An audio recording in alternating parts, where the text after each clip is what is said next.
1986, 26th of March, Sridhar Maharaj appoints his Rtvik successor. Sridhar Maharaj is one of the earliest adopters of the Rtvik representative system. Born August 10th, 1895, nearly a year before our Srila Bhaktivedanta Swami Prabhupada, Srila Prabhupada, Sridhar is at that time in 1986, he's over 90 years of age in early 1986. On Gurpurnim, 26th of March, 1986, Lord Chaitanya's Mahaprabhu's 500th birthday, 500th Parents' Day celebration, Sridhar Maharaj announces that it's no longer possible for him to carry on maintaining the disciplic succession. He is becoming too old, an invalid. Previously, Sridhar had given management of his Chaitanya Math organization over to his leading disciple, Govind Maharaj.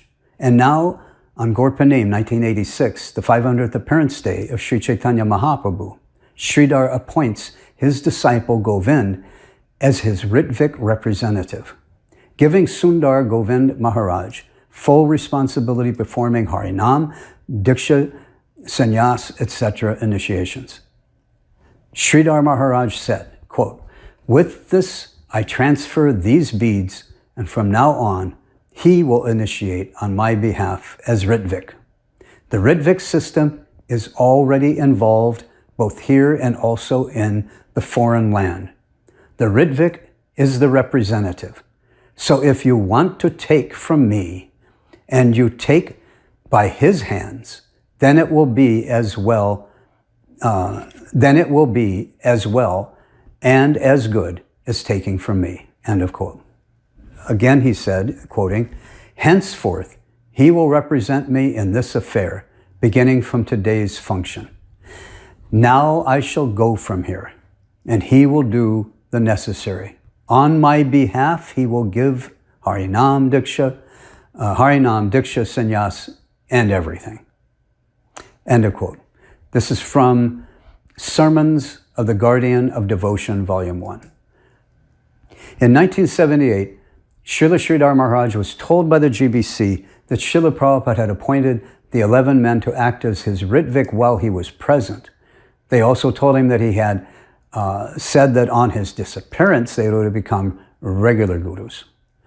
So far, up till now, 1986, within ISKCON, the July 9th letter has still not been circulated widely. Not among the general devotees. No one is aware that Srila Prabhupada when Srila Prabhupada gave the names of these 11 men, that he had only appointed them to act as his Rtvik representatives. And that he had said nothing in that letter about them becoming actual initiating gurus. Still, here early in 1986, Sridhar Maharaj has selected his own successor. And he's having him act as his Rtvik representative. And he's actually specifically using the words Rtvik representative. Sridhar mentions that this Rtvik system is involved both here in India and in foreign land. Obviously, this is in reference to the system that Srila Prabhupada had set up.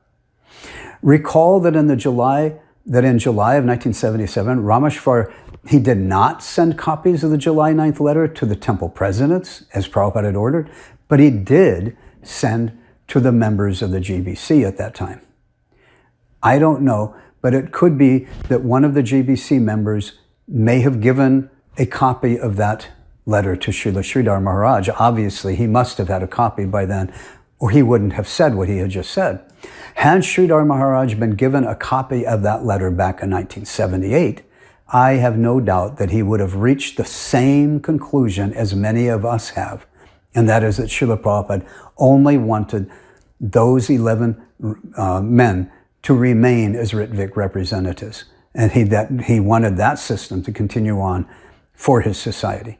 Here in March of 1986, Srila Sridhar Maharaj has adopted the Rtvik representative of the Acharya system for his own ashram.